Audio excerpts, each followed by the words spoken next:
C'est pas impossible, c'est difficile. Donc, parce que si c'est impossible, on n'y va pas. Donc c'est difficile et c'est un challenge, bien sûr, c'est un challenge.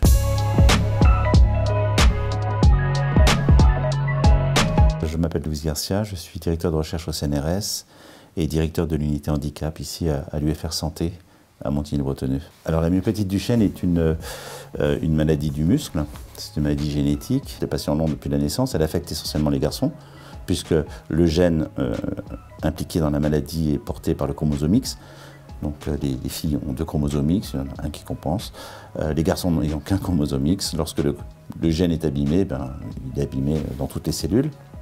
La maladie, elle est là depuis le début en réalité, mais on l'aperçoit clairement qu'à partir de l'âge de 3-4 ans, lorsque les enfants ont des difficultés à marcher ou ambulatoires, et c'est pas encore trop grave, mais les médecins savent reconnaître la maladie et savent prédire ce qui va se passer, c'est-à-dire une faiblesse musculaire qui va s'installer au fil du temps, avec souvent une situation au fauteuil, perte de l'ambulation et fauteuil roulant à partir de 10 ans en général, hein, un peu avant, un peu après, ça dépend des patients, et avec ensuite toutes les conséquences de, on va dire, la situation de handicap, avec une détérioration progressive et inéluctable du muscle, et qui atteint également la fonction cardiaque, parce que le cœur est un muscle. Donc c'est une maladie très très grave, emblématique, puisque c'est la deuxième maladie génétique chez l'enfant, pédiatrique.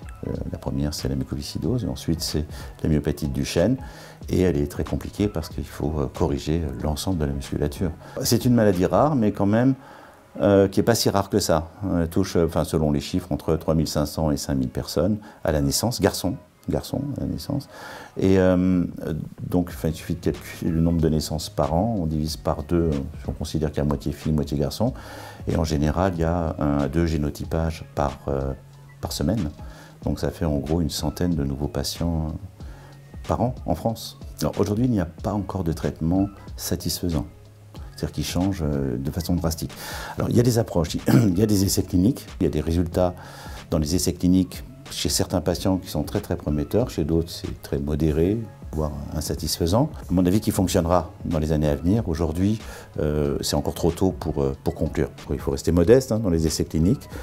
C'est pas parce qu'on a des bons résultats dans les différents modèles, que ce soit in vitro, ex vivo ou dans des modèles animaux, que c'est gagné. Ce qui est positif dans le cas de la myopathie de Duchenne, en tout cas pour les patients, c'est que beaucoup de stratégies alternatives sont en cours de développement aujourd'hui. On a décidé, nous, notre essai clinique, de le faire sur l'hôpital de Garches, avec l'UFR ici Santé de Montigny, où nous avons notre laboratoire, et la start-up Sky Therapeutics qui développe et sponsorise les essais cliniques. On a préféré nous adresser le médicament à l'ensemble de la population éligible pour ce saut. C'est-à-dire on a des patients tout jeunes, une dizaine d'années, voire un peu moins, et des patients adultes.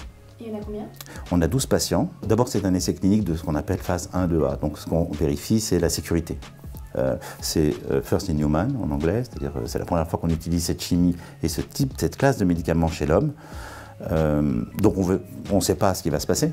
Quand bien même on ait des résultats prometteurs chez l'animal ou en culture, ou tous les tests qu'on peut faire, chez l'homme on ne sait pas, et donc il y a une première. Voilà, il y a une première, et donc on est très très prudent. Ensuite, on veut maintenir ces patients sous traitement pendant 32 semaines, avec un certain régime, une certaine dose qu'on aura calculée à partir de la première partie de l'étude.